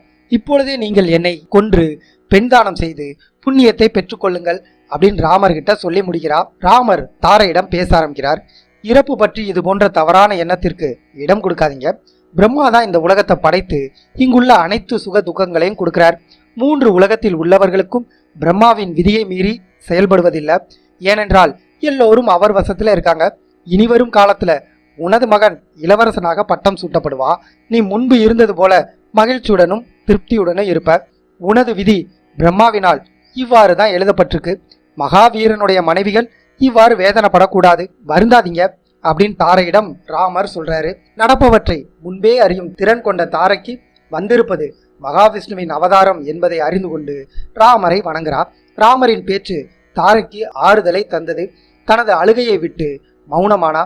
வாலியின் மார்பில் இருந்த அம்பினை மந்திரி நீலன் பிடுங்கி எடுக்கிறார். அம்பு வெளியே வந்தவுடன் ரத்தம் பீறிட்டு கொண்டு வந்தது. அவன் உயிரும் அவனை விட்டு விடைபெற்றது. தாரை உயிரற்ற அவன் உடல் மீது விழுந்து புரண்டு அழுகிறார். சுக்ரீவன் பேச ஆரம்பிக்கிறான். நான் எவ்வளவு பெரிய குற்றம் செய்தாலும் என்னை கொல்லாமல் ஓடிப்போ, உயிர் பிழைத்துக்கொள் அப்படின்னு என் அண்ணன் துரத்தினா. சாகும் தருவாயில கூட ராஜ்யத்தை எடுத்துக்கொள் அப்படின்னு எனக்கு தந்தானே, அவனை சதி செய்து கொன்றுட்டேன். என்னை போன்ற பாதகன் உலகத்துல யாருமே இல்லை. நான் உயிர் வாழ்வதில் அர்த்தமே இல்லை அப்படின்னு தன்னோட பெரும் குற்றத்தை எண்ணி அழுகிறான். ராமர் இப்ப அவங்கிட்ட சோகத்தில் அனைவரும் மூழ்கி இருப்பதால் இறந்தவருக்கு எந்த நன்மையும் ஏற்படாது. காலம் கடந்து செய்யும் எந்த செயல்களும் பலன் தராது. வாலிக்கு உடனடியாக செய்ய வேண்டிய கர்மங்களை செய்யுங்கள் அப்படின்னு சொல்றாரு. இதனை கேட்ட லக்ஷ்மணன் சுக்ரீவனிடத்துல அங்கதனுடன் கலந்து ஆலோசித்து விரைவில் வாலிக்கான ஈமச்சடங்குகளை செய்து முடியுங்கள் அப்படின்னு கேட்டுக்கொண்டா. அனைவரும் தங்களுக்குள் உள்ள சோகத்தை தள்ளி வச்சாங்க. அரசனுக்குரிய மரியாதையுடன் வாலியோட உடல் தகனம் செய்யப்பட்டது. ராமர் இருக்குமிடம் அனைவரும் வந்து சேர்றாங்க. அனுமன் ராமர்கிட்ட பேச ஆரம்பிக்கிறார். தங்கள் பேர் உதவியால சுக்ரீவன் வானர பேரரசை பெற்றுள்ளார். இப்பொழுது தாங்கள் கிஷ்கிந்தைக்கு வந்து சுக்ரீவன் அரசனாகவும் அங்கதன் இளவரசனாகவும் முடிசூட்டி வைக்கணும். பின்பு எங்கள் அரசன் தங்களை கௌரவித்து தங்களுக்கு கொடுத்த வாக்குப்படி சீதையை தேடுவதற்கான உத்தரவை வானரங்களுக்கு பிறப்பிப்பார் அப்படின்னு சொல்லி முடிக்கிறார் அனுமன். ராமர் அனுமனை நோக்கி, தந்தையின் சத்தியத்தை நான் காப்பாற்ற வேணும்.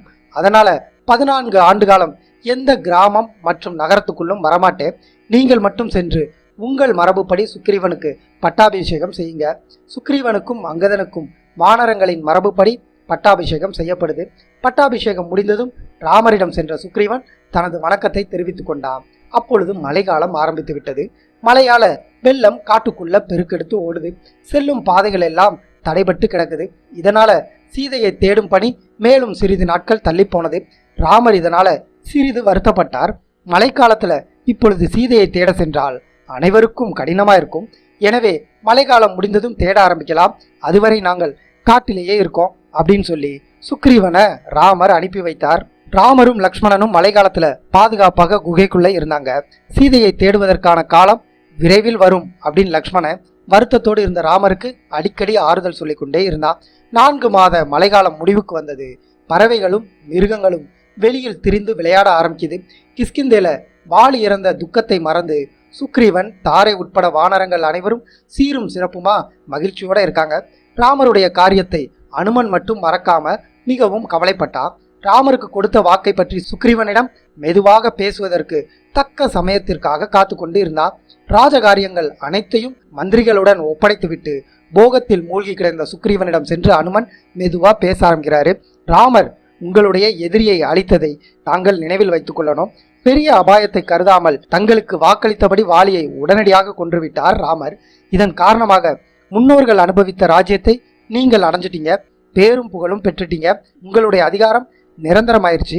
இப்பொழுது ராமருக்கு கொடுத்த வாக்குறுதியை நிறைவேற்றி அவருடைய நட்பை பலப்படுத்திக் கொள்ள வேண்டியது மிக முக்கியமானது.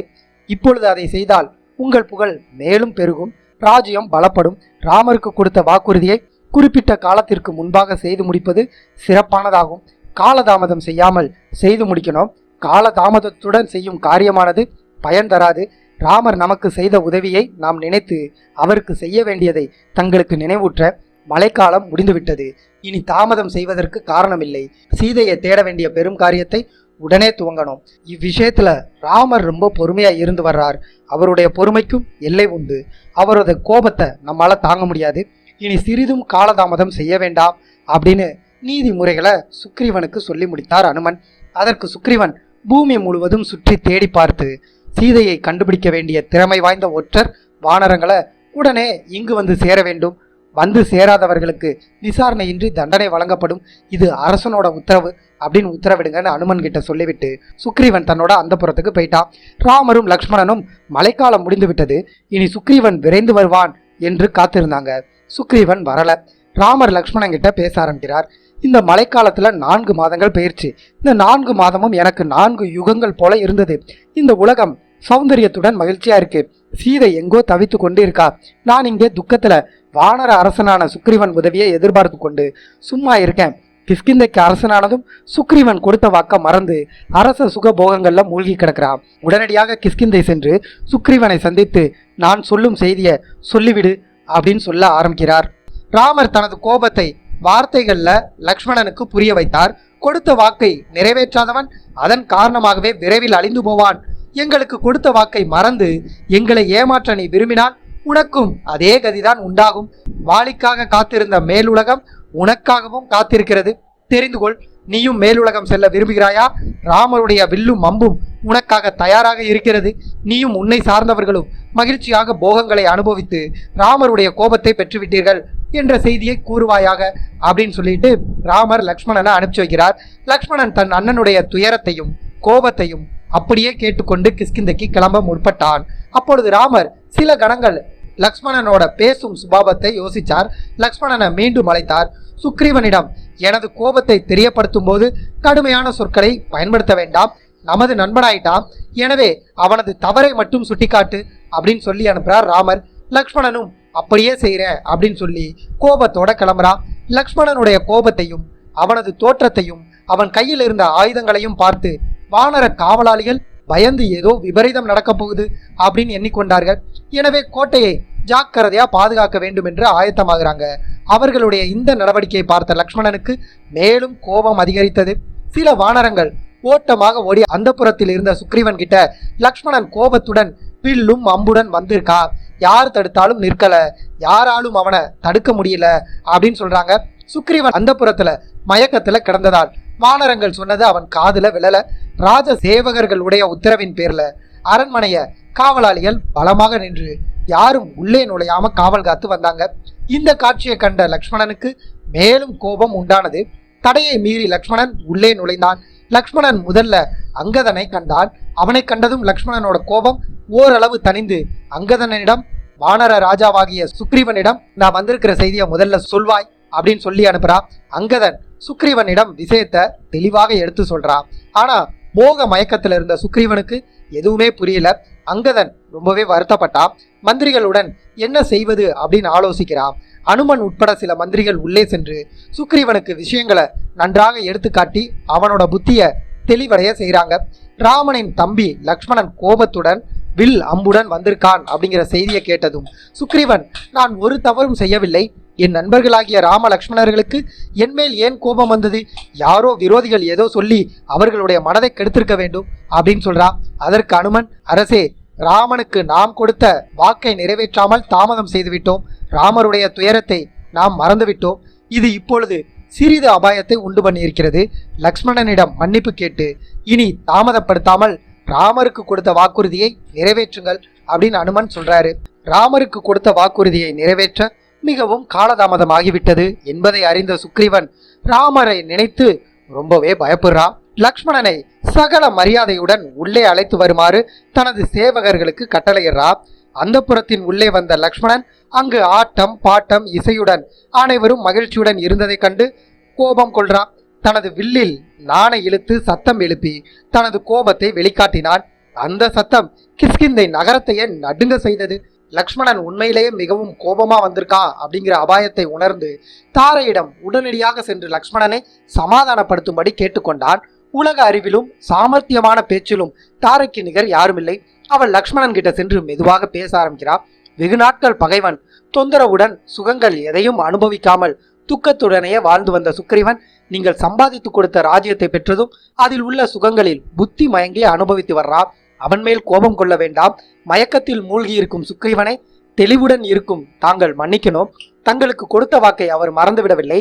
பல இடங்களில் உள்ள வீரர்கள் எல்லாம் இங்கு வந்து சேர சுக்ரீவன் உத்தரவு பிறப்பித்திருக்கான்.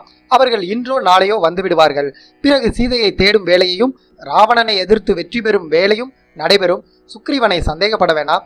இப்பொழுது அரசனை பார்க்க தாங்கள் உள்ளே வரலாம் அப்படின்னு லக்ஷ்மணனை அழைத்து சென்றாள். தாரையின் பேச்சால் கோபம் குறைந்த லக்ஷ்மணன் உள்ளே நுழைந்ததும் சுக்ரீவன் தனது ஆசனத்தில் இருந்து இறங்கி வந்தா. முதல்ல நான் என்ன குற்றம் செய்தாலும் மன்னிக்கணும் அப்படின்னு லக்ஷ்மணன் கிட்ட கேட்டுக்கொண்டு பேச துவங்குறான். ராமருடைய நட்பினாலும் வீரத்தாலும் இந்த ராஜ பதவியை அடைந்த ராமர் எனக்கு செய்த உதவியை நான் மறக்க மாட்டேன். ராமருடைய பராக்கிரமத்தை அறிந்தவன் நான். என் துணை இல்லாமலேயே பகைவர்களை அழிக்கும் பலம் ராமருக்கு உண்டு என்று எனக்கு தெரியும். நான் என் சேனைகளுடன் அவரை பின்பற்றி செல்வேன். சீதையை தேடுவதற்கு ஏற்பாடுகள் உடனடியாக செய்யப்படும். நான் செய்த தாமதத்தை மன்னித்து விடுங்கள் அப்படின்னு லக்ஷ்மணன் கிட்ட கேட்டுக்கொண்டான். இதனை கேட்டு மகிழ்ச்சி அடைந்த லக்ஷ்மணன் ராமர் இருக்கும் இடத்திற்கு வந்து இந்த செய்தியை சொல்லி அவரோட துக்கத்தை போக்குங்கள் அப்படின்னு லக்ஷ்மணன் சுக்ரீவன் கிட்ட கேட்டுக்கொண்டா. சுக்ரீவனும் லக்ஷ்மணனும் ராமர் இருக்கும் இடம் சென்று அவரோட காலில் விழுந்து வணங்கி இந்த நல்ல செய்தியை சொல்லி அவரை திருப்திப்படுத்தினாங்க. ராமர் மகிழ்ச்சியுடன் பேச தொடங்கினார். உன்னை போன்ற நண்பன் உலகத்தில் வேறொருவன் இல்லை. மேகங்கள் மழை பெய்து பூமியை குளிர செய்தது போல் என் உள்ளத்தை குளிர செஞ்சிட்ட. உன் நட்பை பெற்றது என்னோட பாக்கியம். இனி ராவணன் அழிவது நிச்சயம் அப்படின்னு ராமர் சொல்லி கொண்டு இருக்கும் போதே சுக்ரீவன் சொல்லி அனுப்பிய அனைத்து வானர கூட்டங்களும் அங்கே வந்து சேர்றாங்க. பல்வேறு நிறங்களும் வடிவங்களும் கொண்ட வானரங்கள் மொத்தமாக வந்ததுல எழுந்த தூசியானது வானத்தை மறைப்பது போல இருந்தது. ராமரிடம் சுக்ரீவன் பேச ஆரம்பிக்கிறான். இந்த கோடிக்கணக்கான அபூர்வ பலம் கொண்ட வானர சேனைகள் அனைவரும் உங்களுடைய சேனைகள். நீங்கள் இடும் ஆணையை குறைவில்லாமல் செய்யும் பலம் மிக்கவர்கள். இவர்கள் அனைவரையும் உங்களுடைய சேனைகளாக கருதி தற்போது தங்களுக்கு என்ன வேண்டுமோ அதை உத்தரவிடுங்கள். அவர்கள் செய்து முடிப்பார்கள் அப்படின்னு சொல்லி முடிக்கிறார் சுக்ரீவன். அதை கேட்ட ராமர் மகிழ்ச்சி அடைந்து சுக்ரீவனை அணைத்து கொண்டார். ராமர் பேச ஆரம்பிக்கிறார். முதல்ல நாம் தெரிந்து கொள்ள வேண்டியது சீதை எங்க இருக்கா, அவளை தூக்கி சென்ற ராவணன் எங்க இருக்கா அப்படிங்கிறத கண்டுபிடிக்கணும். இப்பொழுது இங்குள்ள வானர படைகளுக்கு உத்தரவிட வேண்டியது வானரங்களின் அரசனான நீதான் சுக்ரீவா. நானும் லக்ஷ்மணனும் அல்ல. எல்லாம் அறிந்து செய்ய வேண்டியதை செய்ய தெரிந்தவன் நீ. உன் திட்டப்படியே நடக்கட்டும் அப்படின்னு ராமர் சொல்றாரு. ராமரோட உத்தரவுப்படி சுக்ரீவன் தனது சேனாதிபதிகளோட ஆலோசித்து ஒரு கூட்டத்திற்கு ஒரு தலைவனை நியமித்து 8 திசைகளுக்கும் சென்று சீதையை தேட ஆணையிட்டான். சுக்ரீவன் அனுமனிடம் பேச ஆரம்பித்தான். நீ சீதையை கண்டுபிடிக்கும் ஆற்றல் உடையவன். உன் தந்தையின் வேகமும் நல்ல பலத்தையும் நீ பெற்றிருக்க. பலம், அறிவு, உபாயம் அனைத்தும் உன்னிடத்துல நிறைவுடன் இருக்கு. எனவே சீதையை தேடும் இந்த பொறுப்பை உன்கிட்ட ஒப்படைக்கிற. உன்னை நான் இந்த பெரும் காரியத்துல நம்பியிருக்கேன். உனக்கு சமமாக வேறு யாரும் இந்த உலகத்துல இல்லை. நீ அங்கதனுடன் சென்று சீதை எங்கிருக்காள் என்பதை அறிந்து வா அப்படின்னு அனுமனுக்கு ஆணை பிறப்பிக்கிறான் சுக்ரீவன். வடக்கே சதபடி என்கிற வானர வீரன் தலைமையில சென்றார்கள். கிழக்கே வினதன் என்ற வானர வீரன் தலைமையில சென்றாங்க. மேற்கே சுசேனன் என்ற வானர வீரன் தலைமையில போறாங்க. தெற்கே அனுமன் அங்கதன் தலைமையில போறாங்க. எப்படியாவது சீதையை கண்டுபிடிக்க வேண்டும். எங்கே ஒளித்து வைக்கப்பட்டிருந்தாலும் அவர்களை உங்களால் கண்டுபிடிக்க முடியும். அதற்கான மன வலிமை, உடல் வலிமை உங்களிடம் இருக்கு. 1 மாதத்திற்குள் கட்டாயம் திரும்பி வந்து என்னிடம் சொல்ல வேண்டும் அப்படின்னு மிக கண்டிப்பா ஆணையிடுறான் சுக்ரீவன். 8 திசைகளில் இருக்கும் ஒவ்வொரு நாட்டிற்கும் எப்படி செல்ல வேண்டும் என்றும் அதற்கான வழிகளையும் தெளிவாக வானர கூட்டங்களுக்கு விளக்கி சொல்லி அனுப்பினா. 8 திசைகளுக்கும் வானர கூட்டங்கள் புற்றில் இருந்து ஈசல் கிளம்புவது போல பிரிந்து செல்றாங்க. ராமர் சீதையை கண்டுபிடிக்கும் காரியத்தை அனுமன் சரியாக செய்து முடிப்பார் என்று எண்ணினார். எவ்விதமான இடையூறுகள் வந்தாலும் அதனை நீக்கி செய்து முடிப்பான் அனுமன் என்பதை உணர்ந்திருந்தார். அனுமனை தன்னருகே அழைத்தார் ராமர். தனது மோதிரத்தை அனுமனிடம் கொடுத்தார். உன்னால் சீதை கண்டுபிடிக்கப்பட்டால் இந்த மோதிரத்தை நீ அவளிடம் காட்டு. இந்த மோதிரத்தை பார்த்தவுடன் நீ என்னுடைய தூதன் என்பதை அவள் அறிந்து கொள்வாள். விரைவில் அவளை மீட்பேன் என்ற செய்தியை அவளிடம் சொல்லி அவள் இருக்கும் இடத்தை விரைவில் அறிந்து வா. நான் சீதையை மறுபடியும் அடையும்படி செய்வாயாக அப்படின்னு ராமர் அனுமன் கிட்ட சொல்றார். விரைவில் சீதை இருக்கும் இடம் அறிந்து கொண்டு தங்களை வந்து சந்திக்கிற அப்படின்னு ராமரை வணங்கி விடைபெற்று கொண்டு சென்றார் அனுமன். ராமர் சுக்ரீவன் கிட்ட பேச ஆரம்பிக்கிறார். இந்த உலகம் முழுவதும் ஒவ்வொரு திசைகளில் இருக்கும் நாடுகளையும் அதன் வழிகளையும் நேரில் பார்த்தது போல உன் வீரர்களுக்கு விளக்கி சொன்னதை பார்த்தேன். அத்தனை நாடுகளையும் அதன் வழிகளையும் நீ எப்படி அறிந்து வைத்திருக்கிறாய்? எப்பொழுது அந்த நாடுகளுக்கு சென்றாய் அப்படின்னு கேட்டாரு. அதுக்கு சுக்ரீவன், வாலியால் நாட்டை விட்டு துரத்தி அடிக்கப்பட்டதும் நான் செல்லும் இடங்களெல்லாம் வாலி என்னை துரத்தி கொண்டே வருவான். அவனுக்கு பயந்து உலகம் முழுவதும் சுற்றி அலைஞ்சிருக்க. இதன் காரணமாகவே உலகம் முழுவதும் இருக்கும் நாடுகள், காடுகள் அனைத்தையும் பார்க்கும் சந்தர்ப்பம் அமைந்தது. ஒரு நாள் மதங்க மகரிஷி ஆசிரமத்தை பற்றி அறிந்தேன். இந்த பிரதேசத்துல வாலி நுழைந்தால் மகரிஷியின் சாபத்தால அவன் தலை வெடித்து போகும் என்ற காரணத்தினால இங்கு வரமாட்டான். மீறி வந்தாலும் எனக்கு அபாயம் எதுவும் இல்லை அப்படின்னு அங்கு பல காலம் ஒளிந்திருந்தேன் அப்படின்னு ராமர்கிட்ட சொல்லி முடித்தான் சுக்ரீவன். சுக்ரீவன் வானரங்களுக்கு கொடுக்கப்பட்ட கால அவகாசம் 1 மாத காலம் செல்ல ஆரம்பிக்குது. ராமர் இருக்கும் இடத்துல இருந்து சீதையை தேடி சென்றவர்கள் ஒவ்வொருவராக வர ஆரம்பிக்கிறாங்க. வடக்கு, கிழக்கு, மேற்கு பக்கம் சென்றவர்கள் அனைவரும் திரும்பி வந்தாங்க. காடுகள், மலைகள், ஆறுகள், நகரங்கள் ஜாக்கிரதையாக தேடி பார்த்துட்டோம். சீதையை எங்கும் காணவில்லை. எங்களுக்கு சீதையை கண்டுபிடிக்கும் பாக்கியம் இல்லை. ராவணன் சீதையை தூக்கி கொண்டு தென் திசை நோக்கியே சென்றிருக்கான். தென் திசை சென்ற அனுமனும் திரும்பி வரல. விரைவில் அனுமன் நல்ல செய்தியோட வருவார் அப்படின்னு நினைக்கிறோன்னு சுக்ரீவன் சொல்லி முடிக்கிறான். வானரங்கள் கூறிய அனைத்தையும் கேட்டுக்கொண்டிருந்த ராமர் அவர்களின் முயற்சியில திருப்தி அடைந்தார். ராமர் தெற்கு பக்கம் சென்ற அனுமன் நல்ல செய்தியோட வருவார் என்று அனுமனோட வருகைக்காக காத்திருக்கார். தெற்கு பக்கம் தேடிக்கொண்டு சென்றவர்கள் விந்தைய மலை குகைகளிலும் வனங்களிலும் புகுந்து எல்லா இடங்களிலும் தேடி பார்க்கறாங்க. எங்கும் சீதையை காணல. ஒரு பெரிய பாலைவனத்தை பார்க்கறாங்க. அங்கும் தேடி பார்த்து விட்டு அதனை தாண்டி வேறு இடம் போறாங்க. அங்கு ஒரு அரக்கன் இருந்தான். அரக்கனை கண்ட வானரங்கள் அவன்தான் ராவணனாக இருக்க வேண்டும், ராவணன் இங்கிருப்பதால் சீதை இங்குதான் எங்கேயோ இருக்கணும் அப்படின்னு அரக்கனை நோக்கி போறாங்க.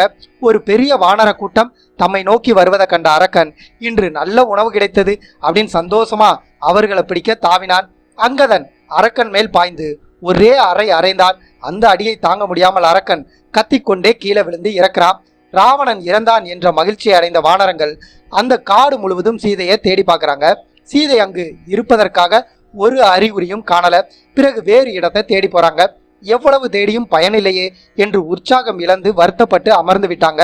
அங்கதனும் அனுமனும் தைரியம் சொல்லி வானரங்களை உற்சாகப்படுத்தினாங்க. உற்சாகம் அடைந்த வானரங்கள் மறுபடியும் தேடி போறாங்க. இப்படியே பல நாட்கள் கழியுது. சீதையை காணல. சுக்ரீவன் கடுமையான தண்டனை விதித்து விடுவானோ அப்படிங்கிற பயத்துல தேடிக்கொண்டே சென்றவர்கள் பசியாலும் தாகத்தாலும் சோர்வடைகிறாங்க. அனுமனும் அங்கதனும் அங்கே ஒரு பெரிய குகையை பார்க்கறாங்க. அந்த குகைக்குள்ள இருந்து பல வகை பறவைகள் சந்தோஷமாக வெளிவந்து கொண்டு இருந்தது. குகைக்குள் இருந்து நல்ல வாசனையோடு காற்று வீசுவதை பார்த்து இந்த குகையில் தண்ணீர் இருக்க வேண்டும், அனைவரும் உள்ளே செல்வோம் வாருங்கள் அப்படின்னு சொல்றாங்க. குகைக்குள் இருட்டாக இருக்குது. அனைவரும் கையை பிடித்து கொண்டு தண்ணீர் தண்ணீர் என்று தாகத்தால் வருந்திய வானரங்கள் வெகு தூரம் இருட்டிலேயே போறாங்க. குகையின் இறுதியில வெளிச்சத்துடன் மிக ரம்யமான வானத்தை பார்க்கறாங்க. மிக அதிசயமான தங்கத்தாலான மாளிகைகளும் எல்லாவித செல்வமும் நிறைந்த நகரத்தையும் பார்க்கறாங்க. அங்கே ஓரிடத்துல மரவுரி தரித்த ஒரு பெண் தவசியை பார்க்கறாங்க. அவரின் முகத்துல இருந்த தேஜஸை பார்த்து வானரங்கள் நடுங்குறாங்க. அனுமன் அவரிடம் சென்று வணங்குறான். தாயே, நாங்கள் சோர்வினாலும் தண்ணீர் தாகத்தினாலும் உள்ளே வந்தோம். தங்களை கண்டு எங்கள் கூட்டத்தினர் பயப்படுறாங்க. தங்களை பற்றியும் இந்த விசித்திர குகையை பற்றியும் தாங்கள் சொல்லி எங்கள் வானர கூட்டத்தின் பயத்தை போக்கணும் அப்படின்னு கேட்டுக்கொண்டாங்க. அதுக்கு அந்த பெண் தபஸ்வி, நீங்கள் அனைவரும் மிகவும் களைப்பாகவும் பசியோடே இருக்கீங்க. முதல்ல உங்க பசி தாகத்தை தீர்த்து கொள்ளுங்க, அதன் பிறகு பேசலாம் என்று அவங்களுக்கு தேவையான ஏற்பாடு செய்து கொடுக்குறா. அனைவரும் பசியாறி மகிழ்ச்சி அடைகிறாங்க. இப்பொழுது தபஸ்வி பேச ஆரம்பிக்கிறார்.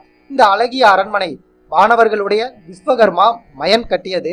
பிரம்மாவினால் சுக்ராச்சாரியாருக்கு உபதேசிக்கப்பட்ட சிற்பக்கலையை சுக்ராச்சாரியாரிடம் இருந்து 1000 ஆண்டுகள் தவம் செய்து நன்கு கற்றவன்.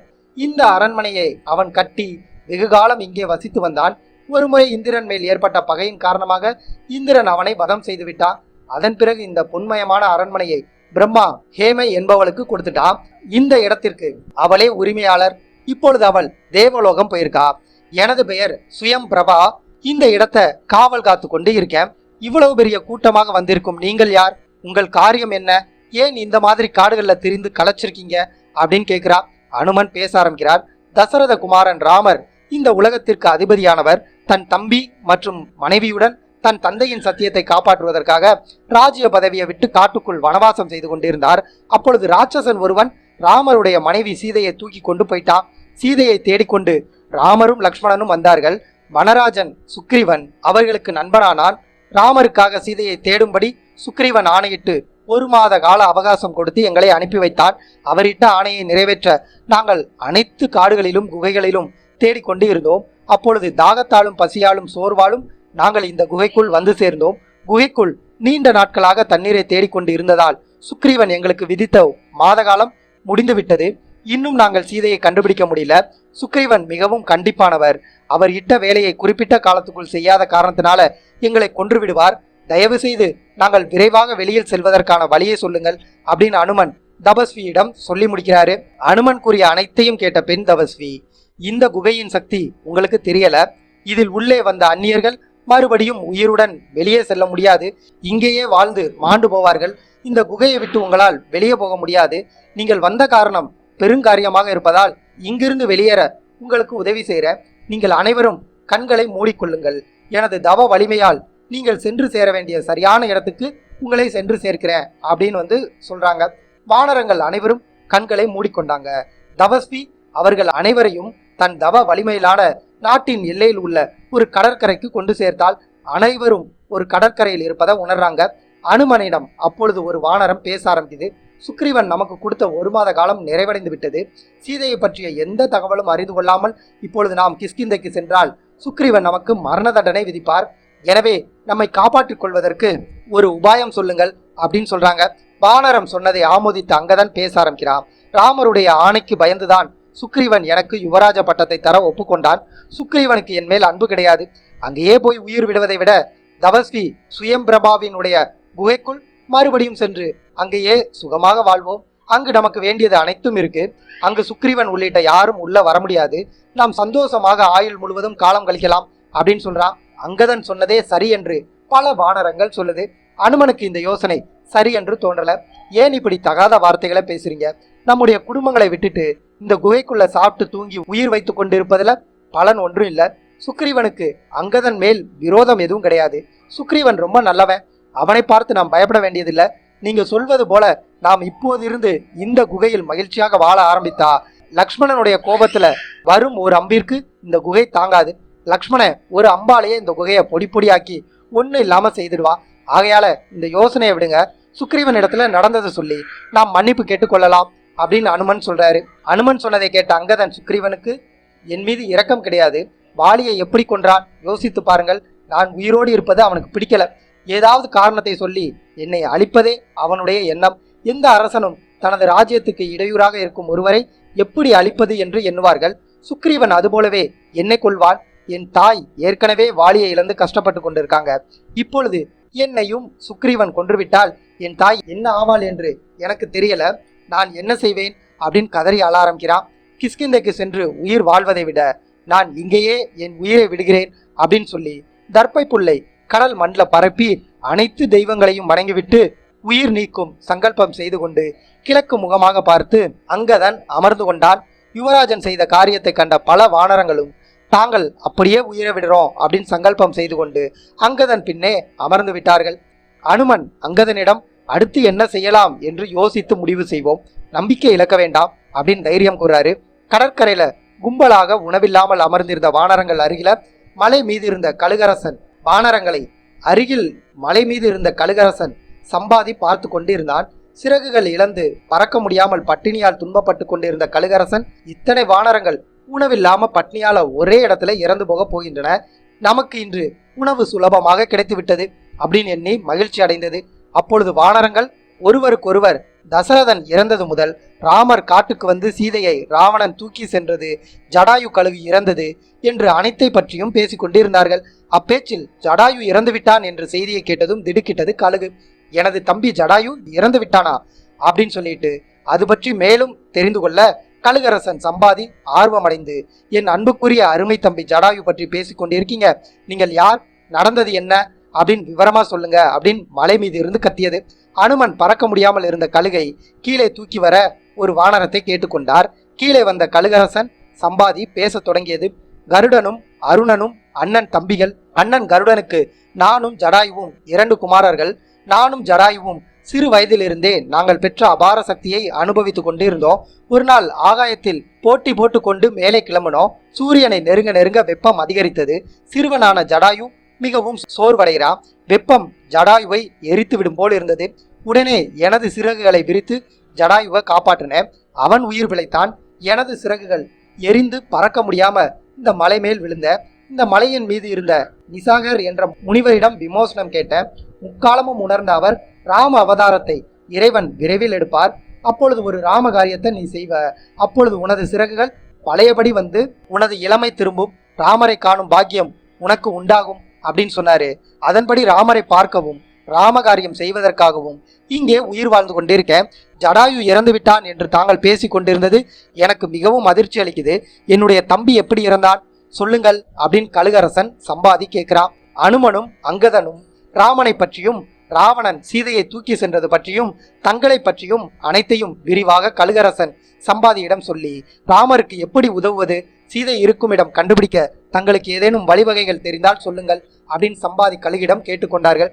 அனைத்தையும் கேட்ட கழுகரசன் சம்பாதி, எனது தம்பி ஜடாயுவை கொன்ற ராவணனை அழிக்க துடிக்கிறேன். சிறகில்லாத வயதான என்னால எதுவும் செய்ய முடியாது. ராவணனை அழிக்க உங்களுக்கு நான் உதவுறேன். எனக்கு ராமகாரியம் செய்யும் பாக்கியம் இப்பொழுது கிடைச்சிருச்சு அப்படின்னு மகிழ்ச்சி அடையுது சம்பாதி கழுகு. எனக்கு ஞான திருஷ்டி தெரியும், அதன் வழியாக பார்த்து சீதையும் ராவணனும் எங்கிருக்காங்க அப்படின்னு சொல்லி தான் காணும் காட்சிகளை விவரிக்க ஆரம்பித்தது சம்பாதி கழுகு. இலங்கை பற்றியும் ராவணனின் படைபலங்கள், அவனுடைய செல்வம், மாட மாளிகைகள், அங்கிருக்கும் தோட்டங்கள், அந்த தோட்டத்தில் சீதையை சுற்றி ராட்சசர்கள் பாதுகாப்பாக நின்று காவல் காப்பது என கடல் தாண்டி இலங்கையில் நடக்கும் காட்சிகள் அனைத்தையும் விவரமாக கூறியது சம்பாதி கழுகு. வானரங்கள் அனைவரும் உற்சாகம் அடைகிறாங்க. இனி சுக்ரீவன் நமக்கு தண்டனை கொடுப்பான் என்ற பயம் இல்ல, சீதை இருக்கும் இடம் தெரிந்து கொண்டோம் அப்படின்னு உற்சாகம் அடைகிறாங்க. ராம காரியத்தை செய்த சம்பாதி கழுகிற்கு முனிவர் சொன்னது போல புதிய சிறகுகள் மீண்டும் முளைக்க ஆரம்பிக்குது. வசீகர அழகுடன் பிரகாசித்த கழுகு சிறகுகளை அடித்து பறந்து மகிழ்ச்சி அடைந்து அங்கதன் கிட்ட பேச ஆரம்பிக்குது. சூரியனால் எரிக்கப்பட்ட எனது சிறகுகள் ராமகாரியத்தை செய்து முடித்ததும் முனிவர் சொன்னபடி மீண்டும் முளைத்து விட்டது. வாலிப பருவத்தில் எனக்கிருந்த பராக்கிரமும் வலிமையும் மீண்டும் எனக்கு கிடைத்து விட்டது. முனிவரின் வாக்கு சத்திய வாக்கு என்று நிரூபிக்கப்பட்டு விட்டது. இந்த நிகழ்ச்சியே நீங்கள் சீதையை காண்பீர்கள், உங்களுக்கு வெற்றி கிடைக்கும் என்பதற்கான சான்று. இனி உங்கள் காரியத்தை தொடருங்கள் அப்படின்னு சொல்லிட்டு கடற்கரையில தம்பி ஜடாயு கழுகிற்கு கிரியைகளை செய்து திருப்தி அடைந்தது சம்பாதி கழுகு. சீதை இருக்கும் இடமும் ராட்சசன் ராவணன் இருக்கும் இடமும் சம்பாதி கழுகின் வழியாக வானரங்களுக்கு தெரிந்துவிட்டது. சுக்ரீவனிடம் போய் சொல்வதற்கு இது போதும் என்று வானரங்கள் எண்ணினாங்க. சம்பாதி கழுகு சொன்னதை மட்டும் வைத்துக்கொண்டு சீதையை நேரில் பார்க்காமல் சுக்ரீவனிடம் இந்த செய்தியை சொல்ல முடியாது. சீதையை தேடும் காரியத்தை நிறுத்தி கிஷ்கிந்தைக்கு செல்வது சரியல்ல அப்படின்னு அங்கதன் சொல்றான். 100 யோஜன தூரம் கடல் தாண்டி இலங்கை சென்று பார்த்தால் மட்டுமே ராமகாரியம் செய்து முடித்தது போல இருக்கும். 100 யோஜன தூரம் தாண்டி சென்று சீதையை நேரில் எப்படி பார்ப்பது என்று தெரியாமல் வானரங்கள் திகைக்கிறாங்க. வானரங்கள் மறுபடியும் கவலையில மூழ்கிறாங்க. அங்கதன் பேச ஆரம்பிக்கிறான். எந்த காரியம் என்றாலும் எப்படி சாதிக்கலாம் என்று எண்ணணும், தைரியத்தை இழக்க வேண்டாம். உங்கள் தாவும் சக்திகளை பற்றி சுக்ரீவன் சொல்ல கேள்விப்பட்டிருக்கேன். வானர வீரர்களே, யார் யாருக்கு அதிகமான தூரம் தாவும் சக்திகள் உள்ளதோ உங்களுடைய தாவும் சக்திகளை பற்றி ஒவ்வொருவராக சொல்லுங்கள். அதன் பிறகு என்ன செய்யலாம் என்று யோசிக்கலாம் அப்படின்னு அங்கதன் சொல்றான். கஜன் என்ற வானரம் நான் 10 யோஜன தூரம் தாண்டுவேன் அப்படின்னு சொல்றான். கவாசன் என்ற வானரம் நான் 20 யோஜன தூரம் தாண்டுவேன் அப்படின்னு சொல்றான். ஒவ்வொரு வானரமாக அதிகமான யோஜன தூரத்தை சொல்லிக்கொண்டே வந்தாங்க. இறுதியில அனைவரையும் விட மூத்தவரான ஜாம்பவன் பேச ஆரம்பிச்சான். இளமையில நான் 100 யோஜன தூரத்துக்கும் அதிகமான தூரத்தை தாண்டி இருக்கேன். இப்பொழுது முதுமையின் காரணமா என்னால 90 யோஜன தூரம் மட்டுமே தாண்ட முடியும். ஆனால் இலங்கை 100 யோஜன தூரம் இருக்கு, என்னால அங்கு செல்ல முடியாது, வயதாகிவிட்டது அப்படின்னு வருத்தத்தோட சொல்லுது. இளமையோடு இருந்தால் நிச்சயமா நேரம் தாண்டியிருப்பேன் அப்படின்னு அங்கதங்கிட்ட சொல்லுது. சீதை இருக்கும் இலங்கைக்கு 100 யோஜன தூரம் தாண்டி இலங்கையை என்னால் சென்று சேர முடியும் என்றான் அங்கதன். அனைத்து வானரங்களும் அங்கதன் பேச்சில் மகிழ்ச்சி அடைந்து ஆரவாரம் செய்கிறாங்க. உடனே அங்கதன் சீதையை கண்டபின் உடனடியாக மறுபடியும் அங்கிருந்து திரும்பவும் இவ்வளவு தூரம் தாவும் சக்தி எனக்கு இருக்கிறதா இல்லையா என்று எனக்கு தெரியல அப்படின்னு சொல்றான். அதற்கு ஜாம்பவன், அங்கதா, அதை பற்றி நீ சந்தேகப்பட வேண்டியதில்லை. உனது தந்தையான வாலிக்கு இருந்தது போலவே அளவற்ற சக்தி உனக்கும் உண்டு. உன்னால் 100 யோஜன தூரம் மட்டுமல்ல, அதனையும் தாண்டியும் உன்னால் சென்று விட்டு திரும்பவும் வர முடியும். அதற்கேற்ற சக்தி உன்னிடம் இருக்கு. ஆனா இந்த காரியத்தை யுவராஜாவாகிய நீ செய்தால் சரியா இருக்காது. நீ மற்றவர்களுக்கு உத்தரவிட்டு அனைத்து காரியங்களையும் செய்து முடித்தல் வேண்டும். இதுவே ராஜநீதியாகும். இந்த செயலை செய்ய சரியான நபர் அனுமனே. அதோ ஒரு ஓரத்தில் மௌனமாக அமர்ந்திருக்கும் அனுமனே இந்த காரியத்தை செய்து முடிக்கும் திறமை பெற்றவன் அப்படின்னு சொல்லி அனுமனை அருகில் அழைத்து வந்தான் ஜாம்பவன். அனுமன் அமைதியாக அனைவருக்கும் நடுவுல வந்து நிற்கிறார். அனுமனிடம் ஜாம்பவன் பேச ஆரம்பிக்கிறார். எல்லா சாஸ்திரங்களையும் அறிந்த வீரனே, தனியாக ஏன் பேசாமல் அமர்ந்திருக்க? பேச்சிலும் பலத்திலும் நம் அனைவரையும் விட முதன்மையானவனாக இருக்கும் நீ சுக்ரீவனுக்கு சமமானவன். கருடன் கடலை தாண்டி பறப்பதை நான் பார்த்திருக்கேன். அந்த கருடனுடைய சிறகுகளின் பலம் உன் தோள்களுக்கும் உண்டு. பராக்கிரமத்திலும் வேகத்திலும் கருடனுக்கு நிகரானவன் நீ. உனது தாயார் அஞ்சனை தேவலோகத்து தேவதையாவாள். ரிஷி ஒருவரின் சாபம் காரணமாக வானரமாக பிறந்தாள். அவளுக்கும் வாயு தேவனுக்கும் மானச புத்திரனாக பிறந்தவன் நீ. வாயு தேவனுக்கு சமமான வீரியமும் பலமும் உங்ககிட்ட இருக்கு.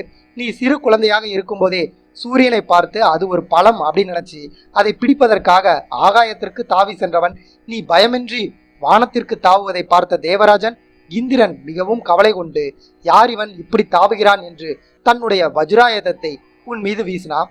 வஜ்ராயுதத்தால் தாக்கப்பட்ட நீ ஒரு மலை மீது விழுந்தாய். பலத்த அடிபட்ட உன்னை கண்ட உனது தந்தை வாயு பகவான் கோபப்பட்டு தனது தொழிலான காற்று வெளியிடுவதை நிறுத்திட்டார். இதனால உலகத்தில் உள்ள கோடிக்கணக்கான ஜீவன்கள் அனைத்தும் பிராணவாயு இன்றி தவித்து போனது. தேவர்கள் வாயு பகவான் கிட்ட கோபம் தனியனோ அப்படின்னு கேட்டுக்கொண்டார்கள். ஆனாலும் வாயு பகவானின் கோபம் குறையல.